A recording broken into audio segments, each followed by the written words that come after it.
Et là-dessus, je vais retrouver nos journalistes pour dresser le bilan de cette session parlementaire et des événements également des derniers jours. Alors, je retrouve Joël Denis Bellavance de la presse, Catherine Lévesque du National Post, Yves Malo, ex-chef du bureau parlementaire de Radio-Canada, et Émilie Bergeron de la presse canadienne. Bonsoir à vous quatre. Bonsoir. Bonsoir. On va commencer par les relations, je dirais, tendues entre Justin Trudeau et François Legault, juste avant sa rencontre de vendredi avec le premier ministre Legault. Justin Trudeau a durci le ton envers le Québec. Joël Denis, je commence avec vous.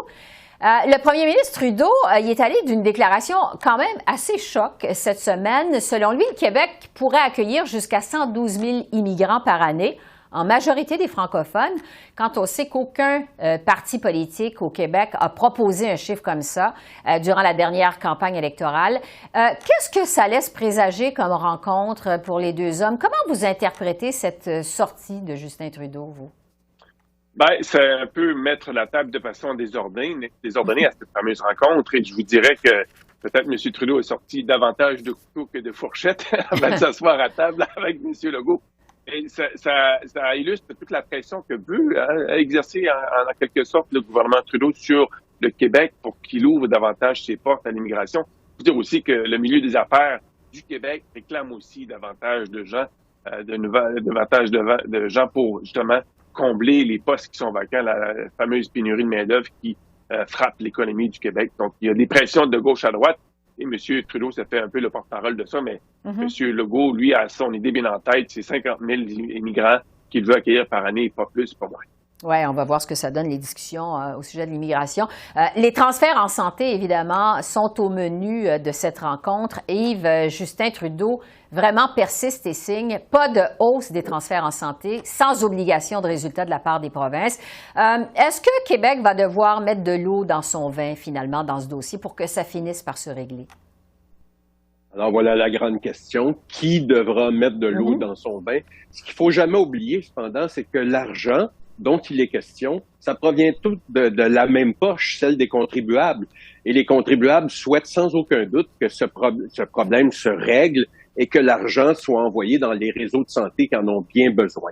Alors, il faudrait que les deux coqs arrêtent de se disputer et s'entendent. Et il faut jamais oublier que la santé, c'est de juridiction provinciale. Et selon moi, la seule condition acceptable, c'est qu'Ottawa exige que 100% des sommes soient dépensées en santé. Point final. Ils ne peuvent pas aller plus loin parce que ce serait une intrusion dans la juridiction des provinces. Oui. Émilie, selon ce que dit François Legault, la protection du français va aussi être centrale dans les discussions entre les deux hommes après les commentaires de François Legault sur C13 qui ne va pas assez loin. À quoi vous vous attendez de ce côté-là? Je m'attends à ce que M. Legault persiste et signe, là, autant dans sa rencontre de vendredi que dans les prochaines semaines, les prochains mois. Il va dire à M. Trudeau, laissez-nous appliquer la charte de la langue française aux employés sous juridiction fédérale. Ouais. Touchez pas à la loi 96. Donc, il va répéter ça. M. Trudeau va répéter que lui, la voie à suivre pour freiner le déclin du français, c'est le projet de loi C13 de réforme de la loi sur les langues officielles. Il va répéter ça. Il va dire que pour lui, c'est important de protéger les francophones au Québec, mais aussi les francophones hors Québec, et que pour lui, c'est ça la voie à suivre. Mais finalement, dans cette rencontre-là et aussi dans les prochaines semaines, moi, je m'attends à ce qu'on voit encore le même dialogue de sourds, ouais. Parce que c'est ça que c'est sur les langues officielles. Mais ça va être intéressant de voir le fameux comité qui étudie le projet de loi C13, là, ça fait des je sais plus combien de rencontres que ça piétine. Alors là, les partis d'opposition sont forcés de s'entendre entre eux contre la porte fermée du gouvernement, là. Donc, qu'est-ce que ça va donner? Ils sont forcés de s'entendre. Donc, s'ils arrivent à une entente, ça pourrait venir donner des munitions à M. Legault dans son argumentaire. Là, il faudra voir au retour des fêtes. Ouais. Catherine, en fait, c'est d'autant plus étonnant ces prises de bec-là qu'on a vues cette semaine entre les deux hommes, parce qu'on parlait quand même d'une certaine embellie dans les relations entre les deux premiers ministres, notamment lors de leur rencontre au sommet de la francophonie en Tunisie. Qu'est-ce qu'on peut dire entre des relations entre Justin Trudeau et François Legault à ce stade-ci? Comment vous voyez les choses? C'est comme une relation amour-haine. Hein. Bon, les deux hommes, ce qu'on me dit sur le plan humain, c'est qu'ils s'entendent très bien. Écoutez, ce sont tous les deux des Québécois, des bons vivants. Les deux sont assez charismatiques. Hein. Ils sont capables de s'entendre et de se parler. On l'a vu d'ailleurs avant l'élection de 2021. Hein, on disait à peu près la même chose. Bon, les deux étaient souriants, ils faisaient des annonces conjointes. Ils s'appelaient Justin et François. Alors, c'était un peu la même chose. Et vous voyez, lors de l'élection fédérale de 2021, hein, François Legault s'est retourné, s'est viré de bord, comme on dit en bon français, et a commencé à demander aux Québécois à voter pour Erin O'Toole, le chef conservateur à l'époque. Donc, ça peut changer assez rapidement. C'est sûr qu'en même temps, sur les deux hommes, sur le plan idéologique, hein, M. Trudeau et M. Legault, ne s'entendent pas du tout. Sur les questions de nationalisme, hein, on a parlé d'immigration, on a parlé de langue française. Je mentionnerai aussi la laïcité. Hein, Justin Trudeau est plus multiculturaliste. Donc vraiment, moi je m'attends quand même à ce que ce soit quand même un peu tendu. Je pense que la question de l'immigration cette semaine, hein, qui en passant a été rapportée par la presse canadienne, c'est un gros enjeu et puis définitivement ça démontre à quel point il y a là, de la tension entre les deux hommes. Oui, on va suivre ça évidemment vendredi, une rencontre qui devrait durer 1 heure. Ça va se passer à Montréal. Il semble-t-il que les deux hommes ne vont pas rencontrer les journalistes après leur entretien. À suivre. Je veux maintenant vous entendre sur le bilan de cette session parlementaire. Ça s'est terminé donc mercredi. Au total, il y a 3 projets de loi qui ont reçu la sanction royale, dont celui sur les soins dentaires qui fait partie, comme on le sait, de l'entente avec le NPD. Je vous demanderai à chacun d'entre vous, c'est quoi votre bon coup de la session et votre mauvais coup de cette session? Tiens, Yves, je vais commencer avec par vous. Votre bon coup, votre mauvais coup. Alors, le bon coup, c'est Justin Trudeau à la commission Rouleau, parce que les attentes étaient très basses. Justin Trudeau nous a toujours habitués avec des discours très feutrés où il ne veut jamais heurter personne.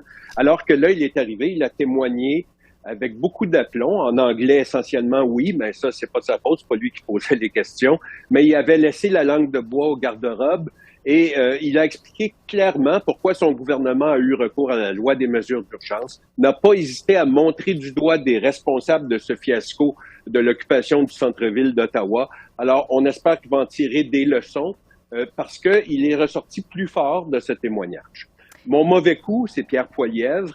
Pierre Poilievre et son entêtement à bouder les grands médias traditionnels.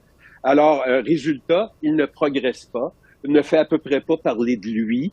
Il s'adresse uniquement à sa base par ses canaux. Alors, vous savez, Stephen Harper avait aussi grande tendance à bouder les médias, mais il avait attendu d'être au pouvoir avant de le faire, alors que M. Poilievre, lui, est dans l'antichambre du pouvoir. Et il boude déjà les médias, alors ça peut pas être payant. Oui, c'est ça. On verra s'il va ajuster sa stratégie médiatique. Catherine, de votre côté, bon coup, mauvais coup? Moi, je parlerais d'événements assez récents. Je pense que le bon coup, certainement pour les libéraux, c'est cette élection partielle dans le Grand Toronto, la circonscription de Mississauga-Lakeshore. Écoutez, c'est une bonne nouvelle pour les libéraux. Soit leur candidat était très connu, hein, c'est l'ancien ministre des Finances de l'Ontario, Charles Sousa. Mais quand même, ça démontre que, bon, même si c'est un gouvernement qui devient de plus en plus impopulaire, hein, et il descend, il est derrière les conservateurs dans les sondages. Il réussit quand même à garder, disons, une forteresse hein, dans le Grand Toronto, une forteresse qui a quand même passé aux mains des conservateurs par le passé. Donc, vraiment, et Pierre Poilievre, on l'a pas vu du tout, ou à peu près pas dans la circonscription. Donc, une bonne nouvelle de ce côté-là, un bon coup. Je dirais que le mauvais coup, c'est cet amendement sur le projet de loi C-21 sur le contrôle des armes à feu. Ça fait complètement dérailler le projet de loi. Les libéraux espéraient, disons, régler ce dossier avant de partir pour les fêtes. Eh bien, c'est tout le contraire qui se produit actuellement. Et tout le monde est fâché contre les libéraux actuellement, incluant les communautés autochtones, mais aussi le NPD, les conservateurs et même Carey Price. Donc, c'est vraiment là, ils ont essayé d'en passer une petite vite et ça n'a pas très bien fonctionné. Il faut aller un peu plus vite. Émilie, votre bon coup et votre mauvais coup? Moi, je me suis concentrée sur un peu ce qui s'est passé dans l'enceinte du Parlement. Donc, avec tout le Hockey Canada, ça serait ça mon bon coup. Toute la réponse des différents partis à ces allégations d'agression sexuelle, de viol collectif, pour tenter d'en savoir plus sur ce qui s'est passé vraiment. Est-ce que des fonds fédéraux ont servi à régler cette affaire en douce du côté de Hockey Canada?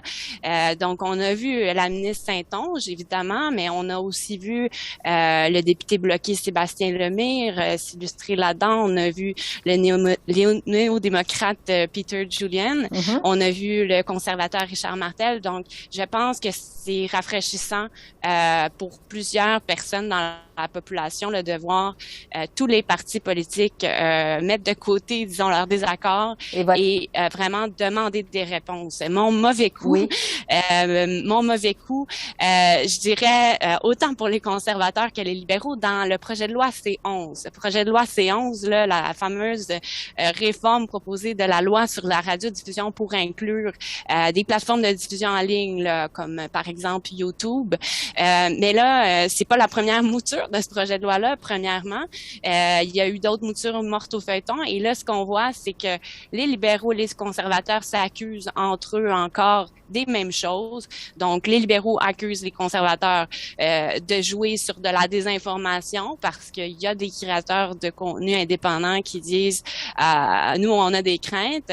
Et donc, c'est encore le même blocage. Pendant qu'au Sénat, il y a des sénateurs, eux, qui s'entendent sur des amendements pendant que les élus, eux, du côté de la Chambre des communes, se lancent les mêmes flèches exactement. Joëlle Denis, il nous reste 30 secondes. Qu'est-ce que vous allez retenir de cette session parlementaire? Ben, comme Yves Malo, les bons coups, je pense, c'est Justin Trudeau qui a témoigné avec aplomb devant la commission Rouleau. Mais depuis ce témoignage, M. Trudeau s'est métamorphosé, n'est plus le même homme, ce qui me laisse croire que peut-être qu'il va même briguer les suffrages à nouveau lors des prochaines élections. Et mon mauvais coup, c'était Pierre Poilievre, également comme Yves Malo, pour des raisons différentes. Je trouve qu'il s'est transformé en perroquet depuis qu'il est devenu chef du Parti conservateur en septembre. Répète les mêmes choses constamment à la Chambre des communes et ça lasse véritablement les médias à Ottawa. On en parle très peu de M. Poilievre en raison de ça. Donc, je pense qu'il a perdu l'élan qu'il avait acquis lors de sa grande victoire le 10 septembre. C'est vrai qu'on ne l'a pas vu beaucoup, finalement, dans cette session parlementaire. Joëlle Denis, Catherine, Yves et Émilie, vraiment merci à vous quatre. J'en profite pour vous souhaiter de joyeuses fêtes à vous et à vos familles. On se reparle lors du retour des travaux au Parlement au mois de janvier. Merci beaucoup. Merci, au revoir. Merci, joyeuses fêtes. Au revoir. Merci.